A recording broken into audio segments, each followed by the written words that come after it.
Together, let's embark on a scientific exploration of yoga, where you are the scientist, your heart is the laboratory, and you are the outcome. Welcome to this episode of Meditate with Daaji. In this episode, we will continue our series of special episodes where Daaji familiarizes us with the basics of heartfulness practice. This is the second episode in a series of 3. Today, Daaji will be talking about an aspect of heartfulness that can completely rejuvenate our lives. This is a practice that can help us break old patterns and habits. So let's listen to Daaji talk about this process, which is called cleaning. Hello everyone. Welcome to the second element of the heartfulness practice. We like to call it cleaning or rejuvenation. What is the relation between cleaning and rejuvenation? It is like concentration and meditation. Meditation produces a state of concentration. Cleaning rejuvenates us. It's a byproduct. It's the result. I think it is one of the most important element of this heartfulness practice. What is cleaning? What is it that we are trying to clean? Let us try to first understand the difference between karmas, samskaras, impressions, perceptions. But I am not going to go in depth. Suppose you look at someone and it creates such an impact in your heart. Oh, she is so irresistible, for example. And for days you keep thinking about her. The impression has got you. In the scientific world, second law of Newton or first law of Newton, I am not an expert in the physics, but actions and reactions are equal and opposite in direction. But in the field of spirituality, the reaction to a particular action has no measure. It can be drastically so profound that a mere glance can produce such an impact that you don't forget all your life. Or so many great things can be done to us and we remain ungrateful. So, the result in the spiritual world need not be equal and opposite. It can be as large as encompassing the whole universe or nothing at all. It depends on us. This particular practice tries to remove the certain perceptions which we gather because of whatever reasons, Someone sees to a particular idea and says, oh, this idea is good or bad. The other person sees the same idea and says, oh, this is useless. The other person sees the same idea and says, oh, it's so great. What makes such a difference? All of us are not attracted to the same thing to the same extent. We all have different degree of reaction to the same thing. Our impressions, our background, our perceptions, they work like these colored glasses. We all wear colored glasses in our consciousness. How to perceive the thing as it is? You have heard the story of a great lover who was trying to meet his beloved who was living across the riverside. At night, even when it is raining heavily and he has to cross the flooding river, he catches hold of something, what he felt it was a log, crosses the river. The door is locked, so he is trying to climb it to the first floor of his beloved. He thinks what is rope, holds it and climbs it up and enters beloved's chamber. Later on, beloved asks, how did you climb? How did you come?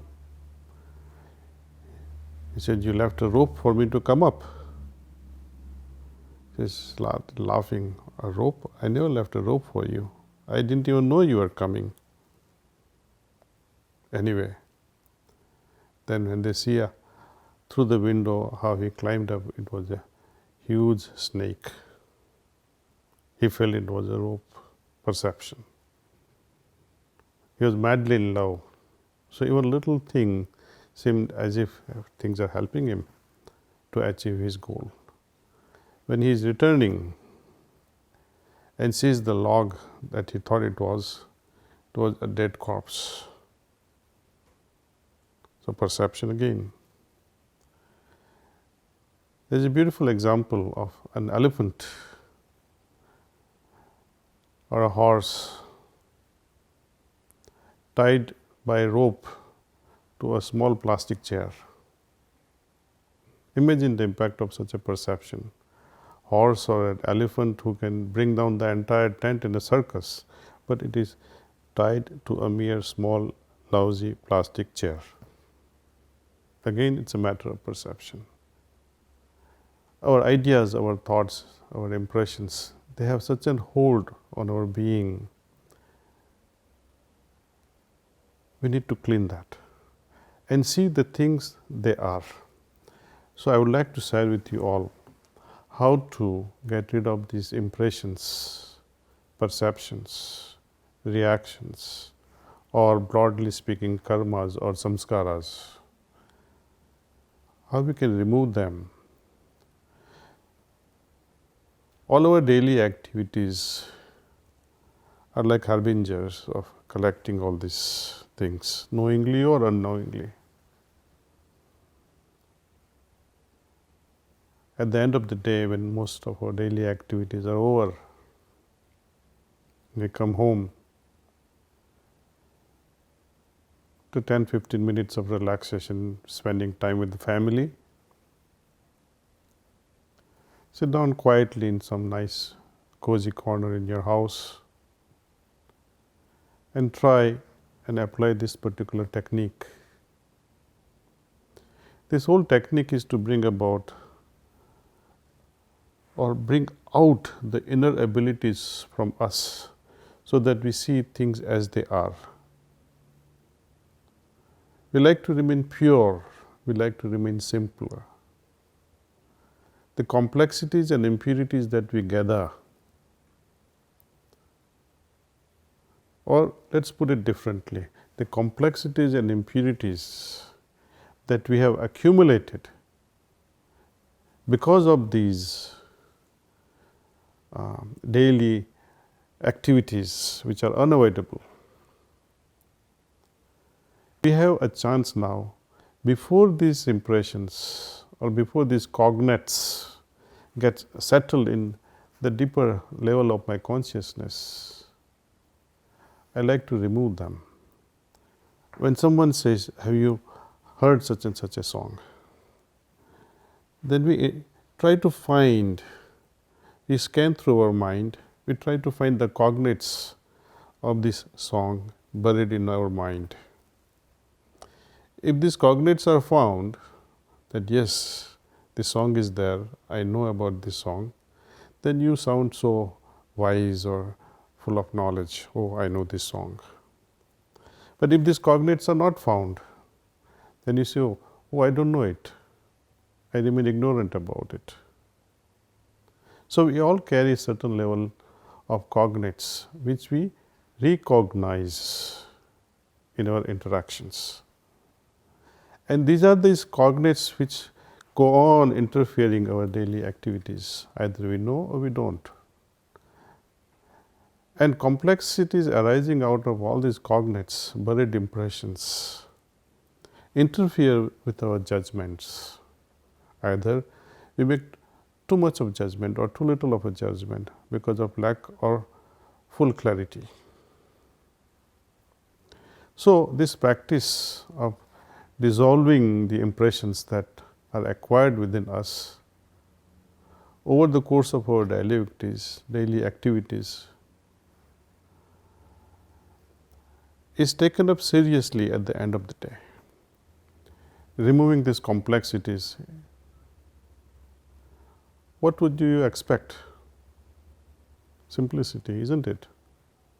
When we remove impurities, natural result is purity inside.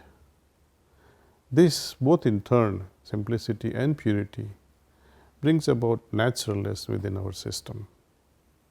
Now, what is the process? How do we do this cleaning?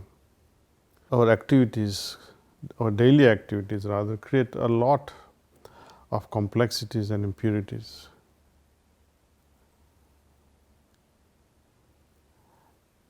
And they somehow color our consciousness. It impacts our heart and impacts our mind. Eventually, it affects our meditative consciousness. For example, these impressions can lead us to endlessly mull over repetitive thoughts. Imagine something that you have forgotten during daytime, or you did not complete it during daytime.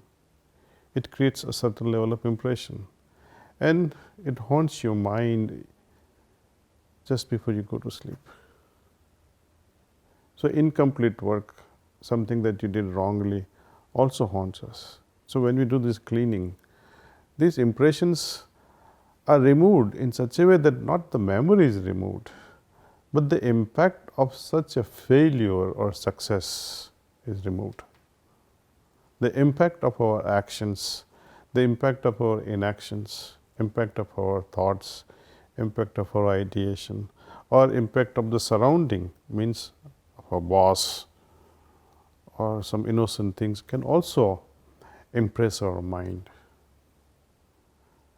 And slowly we realize that as I do more and more cleaning, my inner being is so focused. It remains purer and simpler enough to see things directly. We perceive things directly with its, I think, as a result. This is again a matter of experience, and I would like you to feel what a difference it can make to our consciousness. So today I would also demonstrate to you, actually walk you through this process of cleaning. So my dear friends, if you are all ready, we can start this process. So let's begin. Let's do this cleaning. This is how we do it. Just like meditation,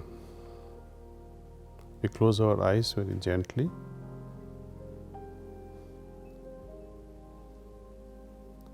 Now the focus here is the back part, from top of the head till the tailbone,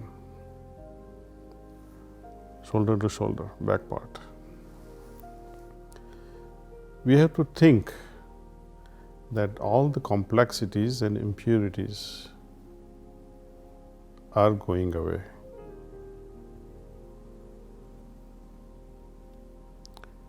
This is a kind of sankalpa that this is happening. Complexities and impurities are going away. From where? From this back side.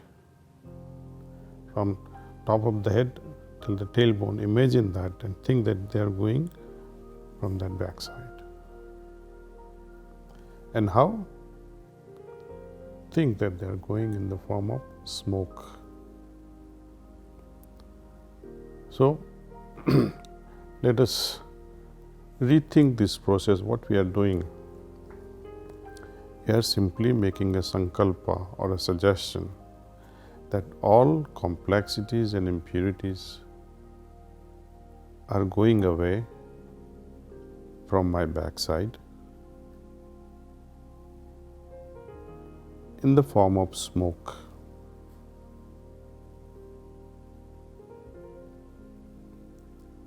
Continue with this process.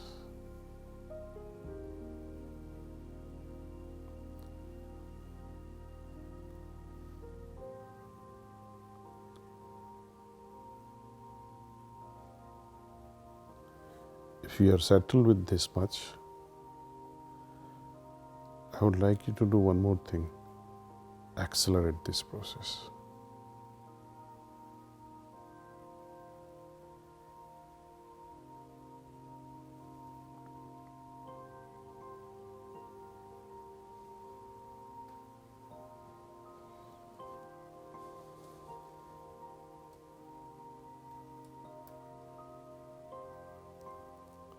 Now, next element to this cleaning process, imagine the light is descending from above.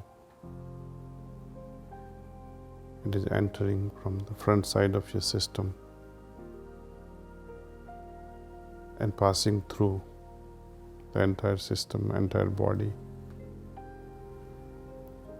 going out from the back side now,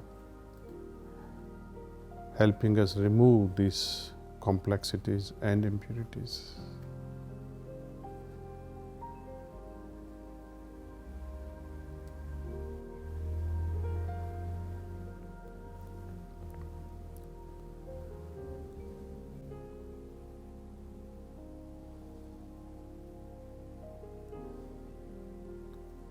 This light in turn is helping me fill up the vacuum left behind by the removal of complexities and impurities.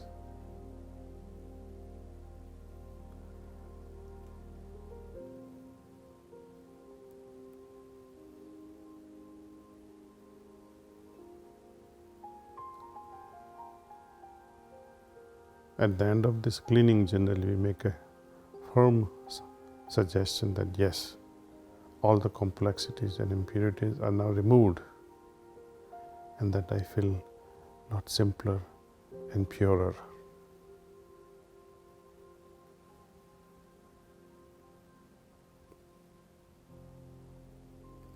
Okay. Later on in your day-to-day life, I would wish that you would do this cleaning for at least 20 minutes to see the immediate results. If you have more time, extend it up to 30 minutes, but I would not recommend this cleaning process to be done more than 30 minutes at a time.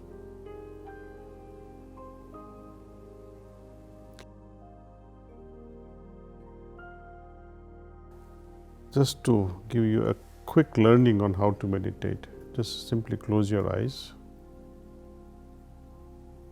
and think that the source of light is already present in my heart and it's pulling my attention inward. I'll be transmitting to you today again. Please sit like this for about another 15 minutes or 20 minutes, the end of which I'll say that's all.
That's all.